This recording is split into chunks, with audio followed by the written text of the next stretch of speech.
For great ideas and practical tools you can start using tomorrow to grow your business and separate you from the competition, you've come to the right place.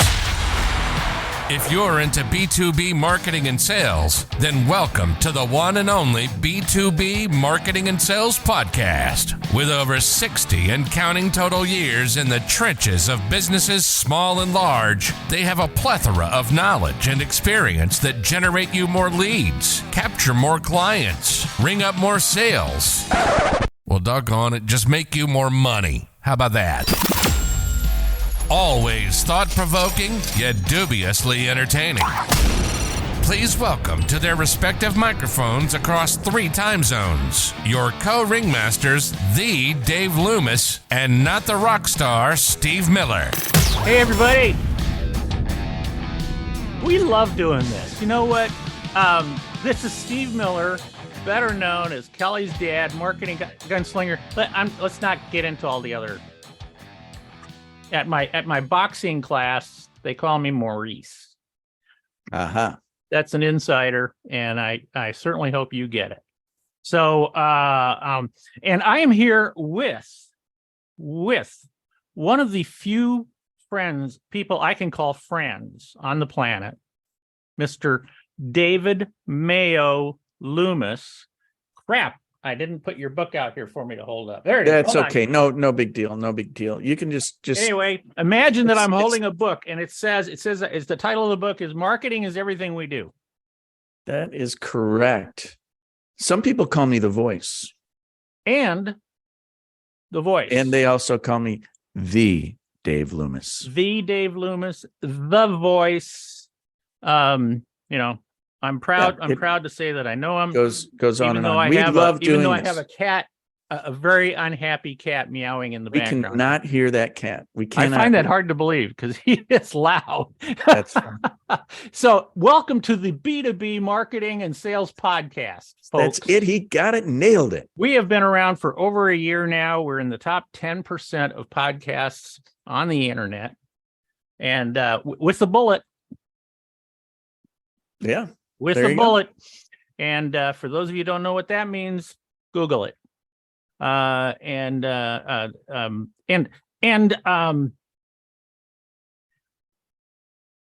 we talking about? I believe we are talking about content marketing. It's interesting because, I went through all the past episodes that we've had. We've had like 56 episodes or something like that.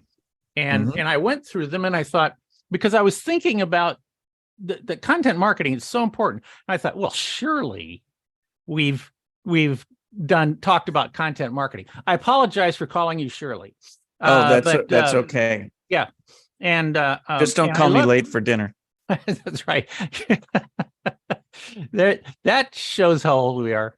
And I could not find a single episode that said that we talked about content marketing, and I thought, boy, oh my gosh. Oh yeah. Wow. I can't believe that we haven't had people. Justin, why didn't you tell us? Exactly. Loyal listeners, remind us if we're missing one of the biggest aspects of marketing right now. And especially for B2B companies. Especially for B2B companies. This is one of those things that can help you truly do 2 things in my mind. One is to help you stand out from the crowd, okay, and be noticed. Because if you do content marketing right, people are going to love you. People are going to absolutely love you, and they also can not just stand out, but separate you from the competition. So let me throw the ball over to you. Talk to us a little bit about content marketing from your perspective. About why is it important? I mean, what is it? Why is it important? Yeah. Well, let's start with the dictionary definition, which is just, and then we can go off of that, just because it's interesting. It says it's a type of marketing that involves the creation and sharing of online material which is interesting how it says online material. Doesn't have to be online. That's false. I hate it. I hate it when I hear crap like that. Doesn't have to be. Videos, blogs, social media posts, etc., that does not explicitly promote a brand, but is intended to stimulate interest in its products and services. Boy, dictionaries are not always right about things. Yeah, that's a good start, but let's unpack that a little bit. What do you take away from it, and what's missing? What obviously we know that we should take out the word online. If I had not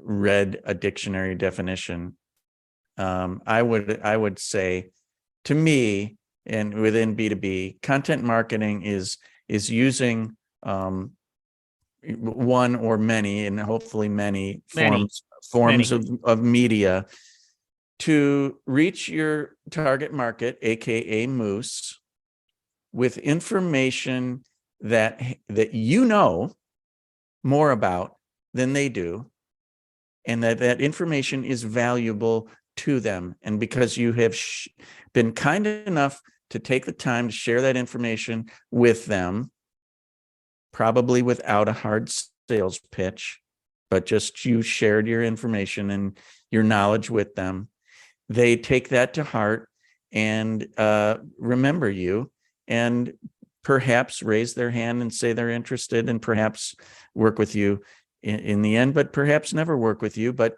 you've shared that information and gave them value. So I just feel like it's something that you sort of have to do now, to position yourself as a knowledgeable resource in whatever industry you're in.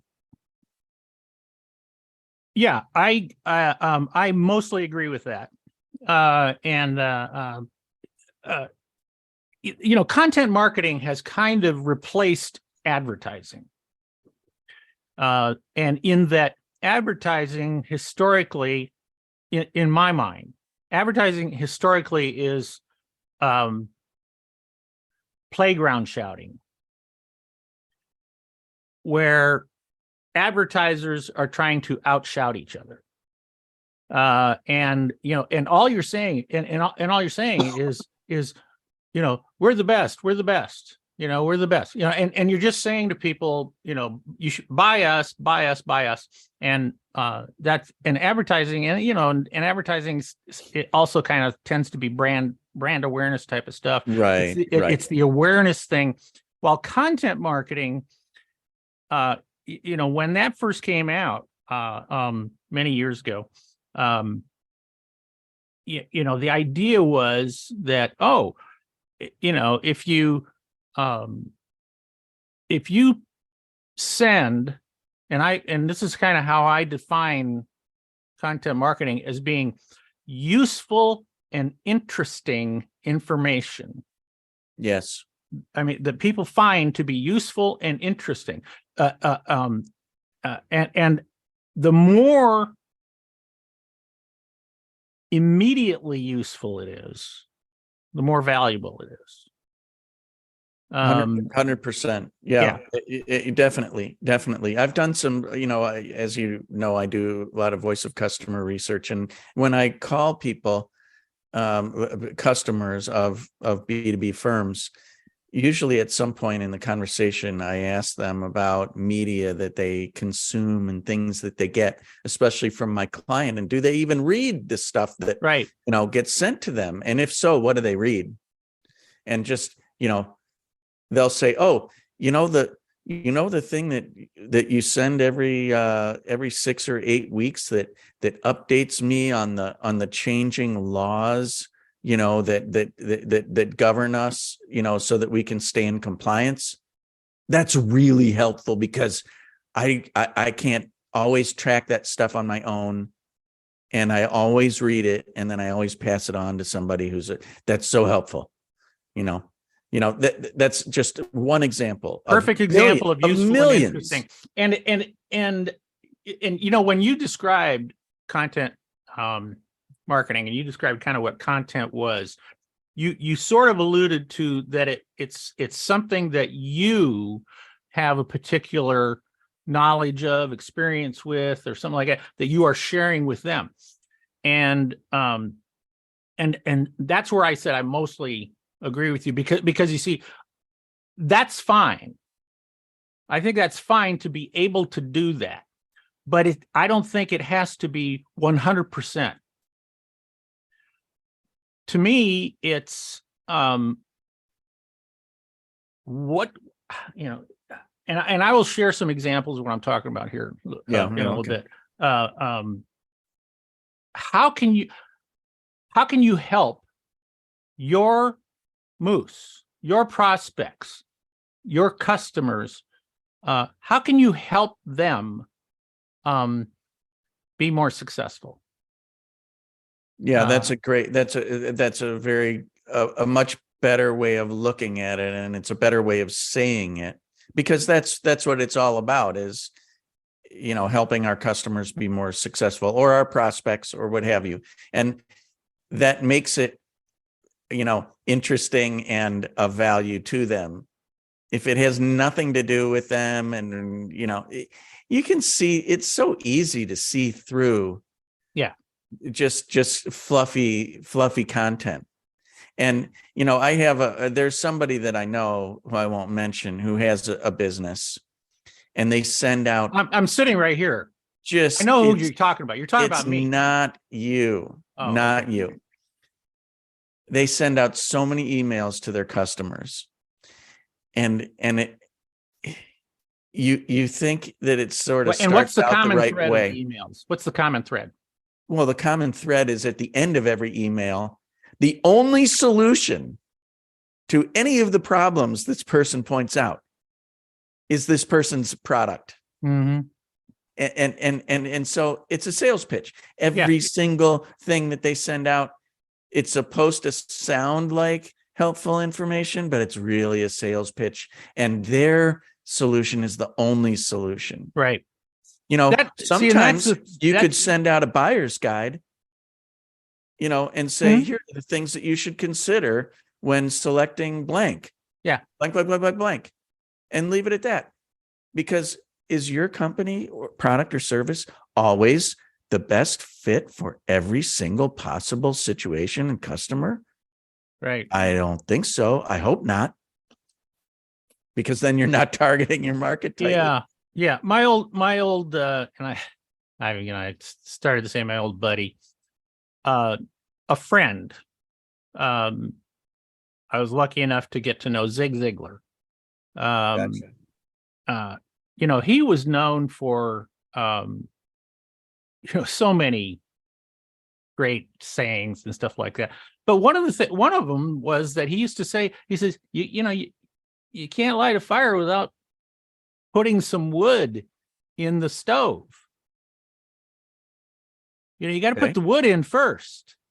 Yeah. Before you can light the fire. So it's like, see, if you look at your advertising, marketing, and promotion campaign and stuff like that, and you look at the messaging that you're sending out.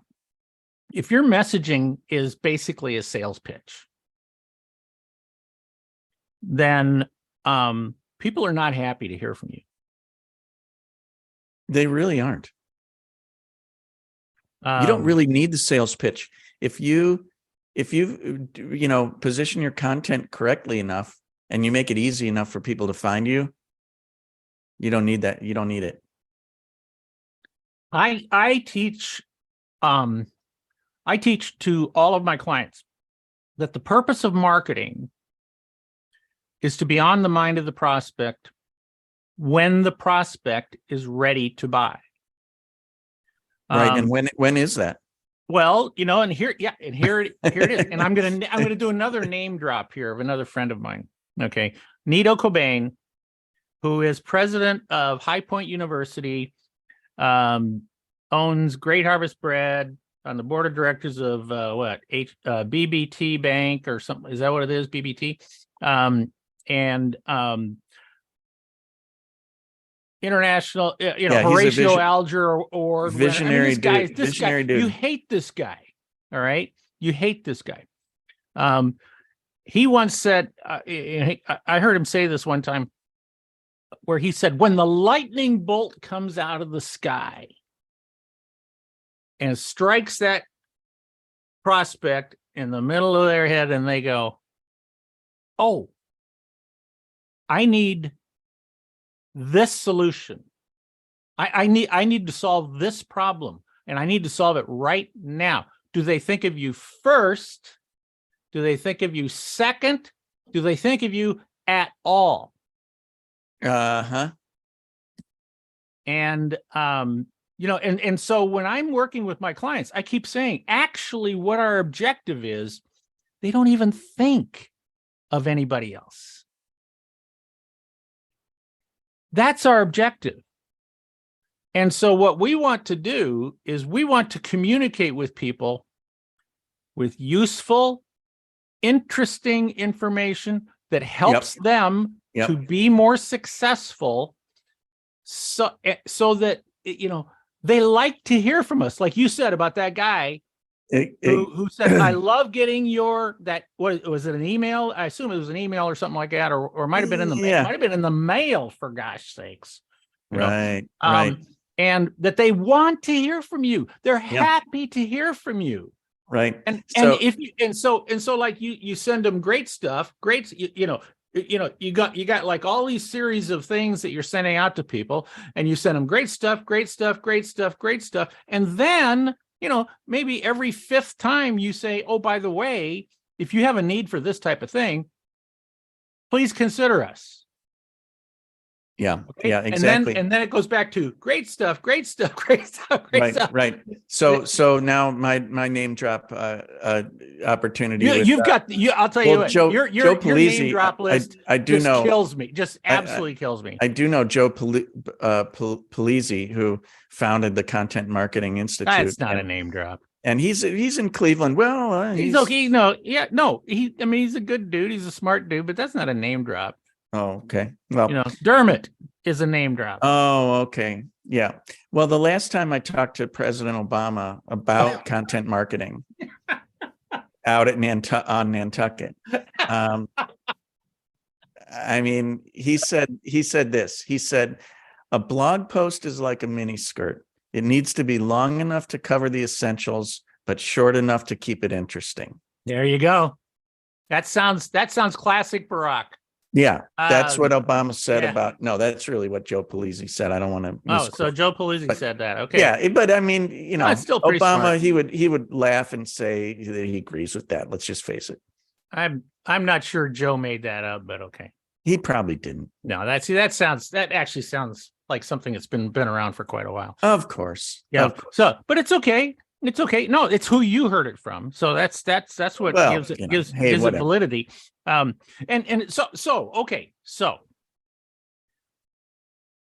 content marketing designed to help people be more successful. So we want to deliver information to people that number one, I'm using a thumb here. No, number one, they see, here's the sticky wicket of marketing and sales.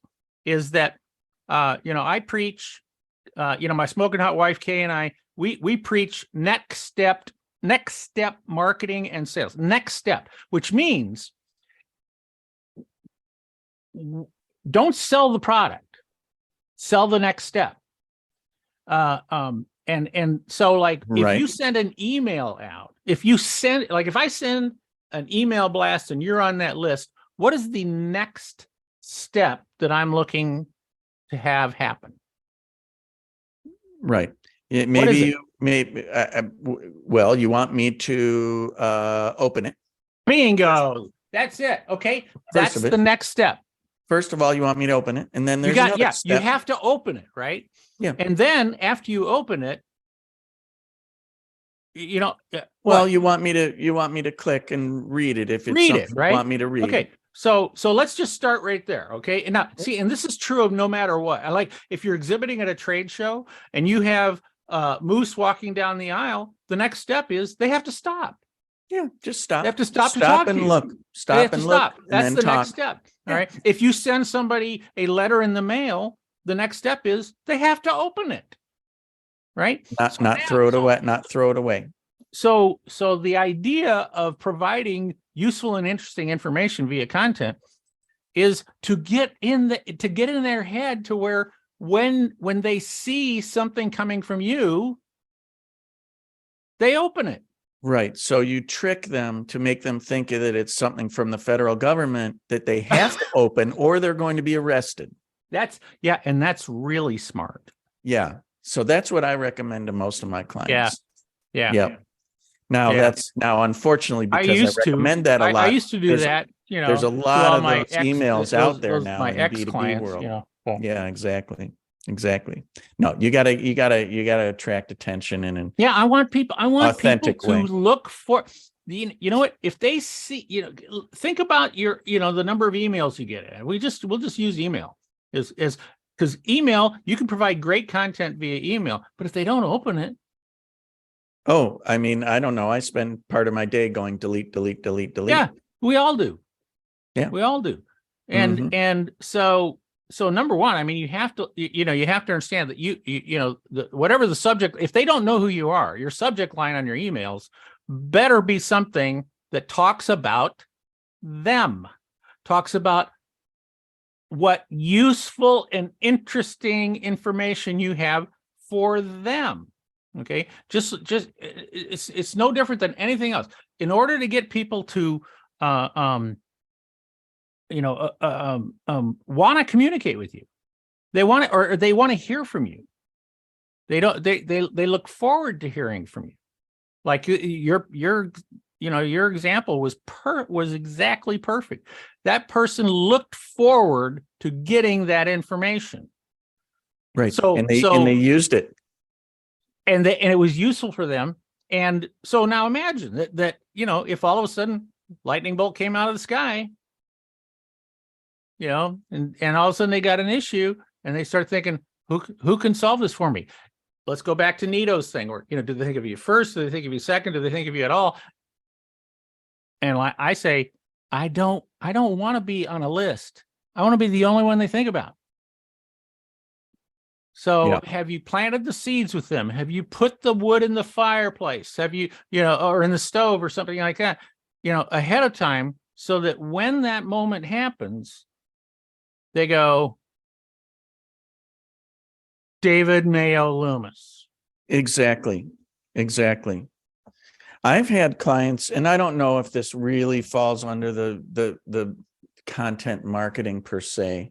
There's a fine line between, sort of sales outreach, I guess, just like relationship building outreach, thinking of them, what have you. But there have been prospects that I've had for years, for actual years, where I just don't give up.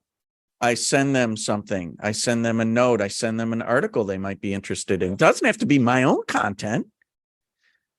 That's one of the fallacies here. That was my point. You do not have to invent. That was my point at the beginning when you said to share with things that you're I see, and right, I'm right, like, exactly. No, you don't have to do that. The key is like putting two and two together and thinking of someone. And I have sent something to someone like once every month or two for like 2 or 3 years with almost no response whatsoever, or no response.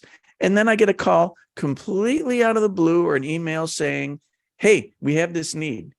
Why? Because I was the only one they thought of, because I just sort of stuck with it. Yeah. All right. I'm going to tell, and I'm going to name names here. My current number one consulting client is a company called Zaresco, out of headquartered in Pittsburgh. I believe it's in Pennsylvania. I believe so. Steelers. And they have multiple locations, but they are a manufacturer of fleet vehicles. In the truck industry, utility trucks, work trucks, things like that. Great people. I met the owner, Vic Tedesco, probably 30 years ago. And because he was on the board of directors for a trade association that I was consulting for. Okay. And he was a perfect Zaresco or Teresco? No, his name is Vic Tedesco. Okay. And the company is called Zaresco. Oh, okay. When they originally started, he had a partner, and they combined their names. I got it. Thank you for he eventually the he eventually bought the gentleman out and stuff like that. So, okay. And Vic was on my list, and he did not contact me for 20 years. 20 years. Okay. People, anybody listening to this, don't give up. And now he's my largest client. Never give up. He's my largest client. And so Vic and Buzz and Nick and all you guys, I know you're listening to this. I'm outing you. I'm outing Vic for waiting 20 years to hire me. Well, it's a great but we have a tremendous relationship. But that it was sort of like that throughout that whole time. And then all of a sudden, lightning bolt. So the thing is, and I guess with this episode, the idea of why is content marketing important and have a very flexible perspective of what this means. Because I want to stress, and I'm going to tell you, one of the things that we do as Zaresco, and this is content marketing that nobody else is doing who is watching this. I guarantee you, nobody else is doing this. Okay. I am on the edge of my seat. I know. And Zaresco's clients are just jazzed by this. Okay. And I've done this with many clients, and Zaresco is the latest. And that is because we go back to that part of content marketing where you're providing useful, interesting information that people want to get. Yeah. Okay. So I convinced Vic and the team to allow me, because one of the beautiful things about my world, we know people, right? Yeah, sure. We know people. So I have been able to, I said, okay, we're going to create a series of educational webinars. Yeah. Very short, 30 minutes. Okay. Right? 30 minutes. Big time speakers, big time author, best-selling authors. Okay. And I interview these people for 30 minutes. And we've had people who talk about handling, like we started this at the beginning of COVID. And so one of the episodes, Elise Green, hello, Elise, was about how to handle stress. Interesting. Then we had a leadership program. What does that have to do with? What does that have to do with vans? Customer service. We had motivational. We had how to be in the build the right attitude, all this sort of stuff. What does this have to do with building trucks? Exactly. What does it have to do?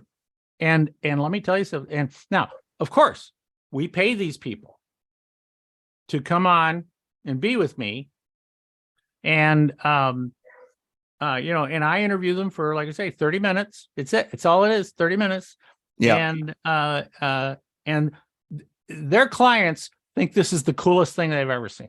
It's very, very cool. And it's unexpected because it's not like, oh, how to, outfit the back of your van. Boom. I mean, you talk about useful and interesting. It helps these people be better at their job. Yeah, there you go. Yeah. And so they think of Zaresco, and the way they think of Zaresco now is Zaresco really wants to help me succeed. In general. not Yeah, necessarily, in general. not necessarily so specifically. Like you can apply all the stuff that you're just talking about, leadership and stress and things like that to anything, not just, whatever the company's buying the fleet trucks, they got a lot going on. They got a lot going on. They all have pressures. They all have stuff going on, and we try to make it fun. Like, for example, one of my interviews was with a guy who, I mean, I hate to say, I mean, he's a good guy. Yeah, and he and I actually share birthdays. Our birthdays are on July 1st, and Bill Stainton and Bill. I don't even want to get into what a cool guy this guy is. But he's an expert on the Beatles. Wow. Okay. Bill, Bill's, Bill, what Bill does in his speeches and stuff like that goes way beyond this, but I knew he was an expert in the Beatles. And so our interview was all about leadership secrets of the Beatles. Wow. That's different. Anybody out there like to hear that? I mean, sounds interesting. Yeah. And, totally fun, right? He killed it. He just killed it. Totally fun. That's great. So you see, great. This is an example, like what I was saying earlier was there are things you can do from a content marketing perspective that nobody is thinking about. Yeah. You just have you have to be creative, especially now. And I don't want to go down the AI rabbit hole, but I know a lot of people who are basically just having, Chat GPT or Jasper or now Bard or whoever writing their blog posts. Right. And, you can change the tone. You can do whatever you want, make it sound like it's still just generated content, automatically generated content. Everybody's going to be doing it. And more, you're going to have to find ways to differentiate yourself and do something that you thought of that, that the AI didn't think of. So, and you better start now because it's here to stay. Yeah. If you are not embracing it as a tool to use, then you're making a massive mistake.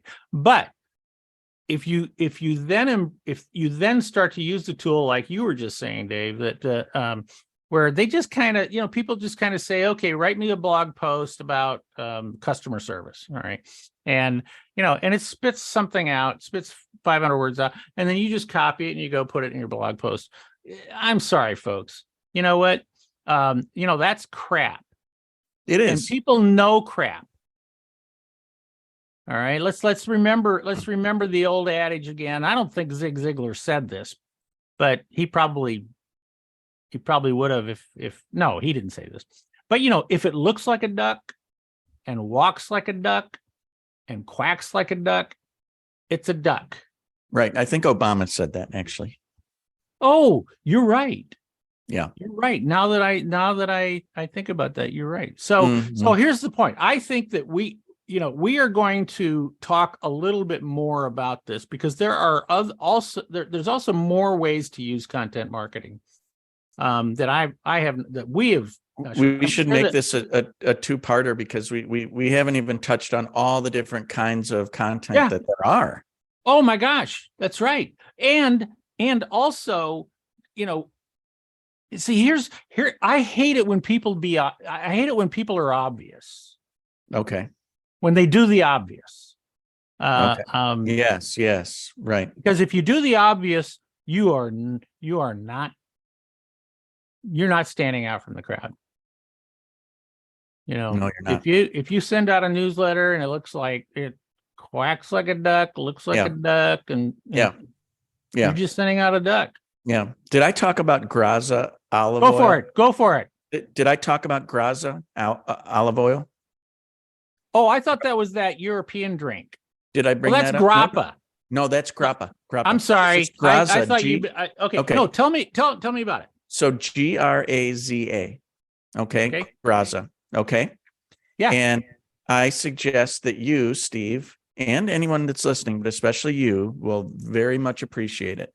I would go to the Graza website and I would order a product that they have that's called Sizzle and Drizzle. It's 2 bottles of olive oil, one that's a little bigger that you would use for cooking, and another that's a little smaller that you would use for putting over a salad or drizzling on anything. And these are actually pretty clever because they have a nozzle on them, and you squeeze it. And once you use this, you wonder, why the hell has olive oil not always had a little squeeze thing on it? Because you don't really use very much at a time. But it's actually, you're a connoisseur of like whiskey or bourbon, and you know the difference between like single barrel versus well, most of the ones I do come in box. They come in boxes. So cask versus. So most olive oil that you get is basically a mix of a whole bunch of different olive oils. They've sourced a very, very specific olive oil from a very, very specific oil. Okay. And it's incredibly flavorful. So it's really, really good stuff. I'm going to order it as soon as we get off this. That's not even why I brought this up. I brought it up because it's the most creative marketing that I've come in contact with in years. Oh.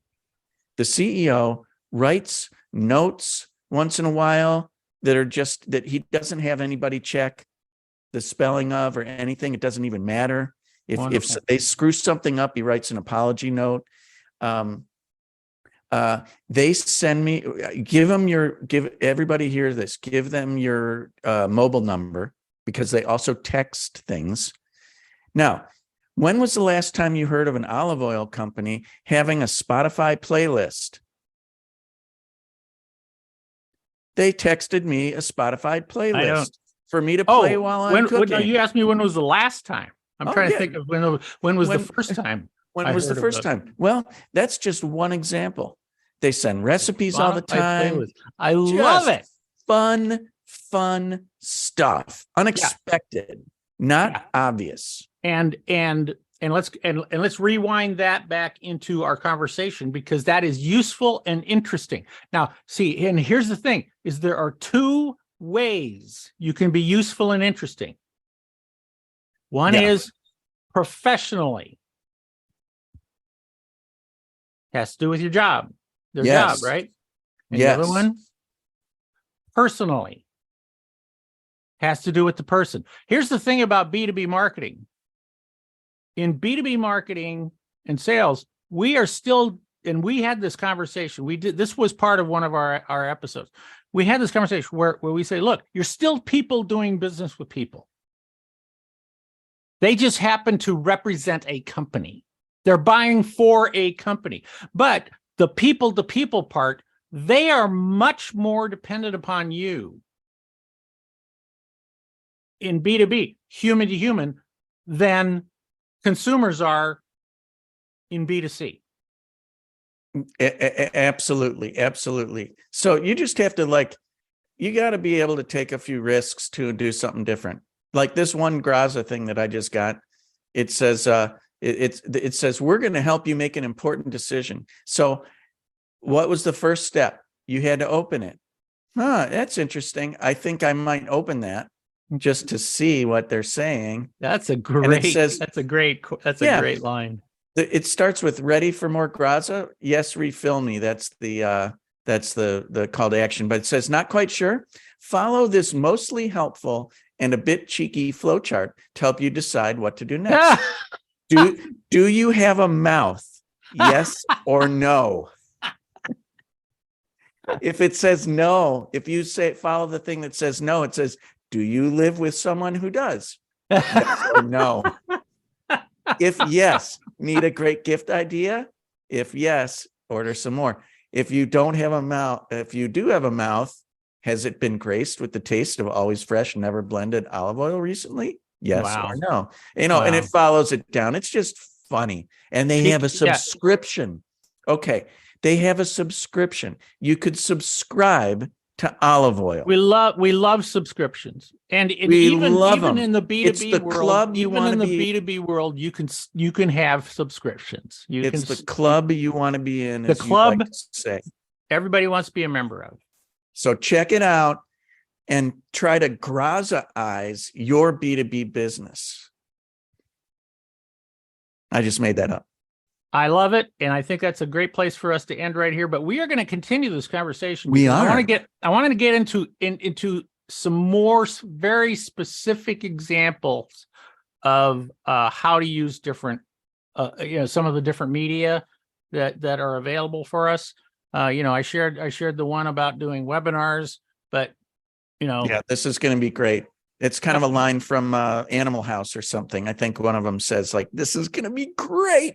Yeah, that's right. I think Otter said that. I think so. I think it was Otter who said that. So thank you very much. I love that movie, by the way. It's a good one. It's not Might PC. Watch it tonight. Might watch it tonight. So, boy, my gosh. Oh boy, they probably all right, brother. allow take us that out movie here, now. Mr. Loomis. Take us out of here. You have all been listening to the Fine and Dandy B2B Marketing and Sales podcast with your host, Steve Miller and Dave Loomis. Join us another time in any weather, at any time, night or day. You choose the time. That's just our flexibility. Bye-bye. Thank you for listening to another episode of the one and only B2B Marketing and Sales podcast, the source for B2B marketing and sales insight. If you enjoyed the podcast, please be sure to subscribe and leave these old guys a 5-star rating. Check the show notes for any links and contact information. You can always contact us by going to b2bmarketingsalespodcast.com. Thank you, and keep on marketing, keep on selling.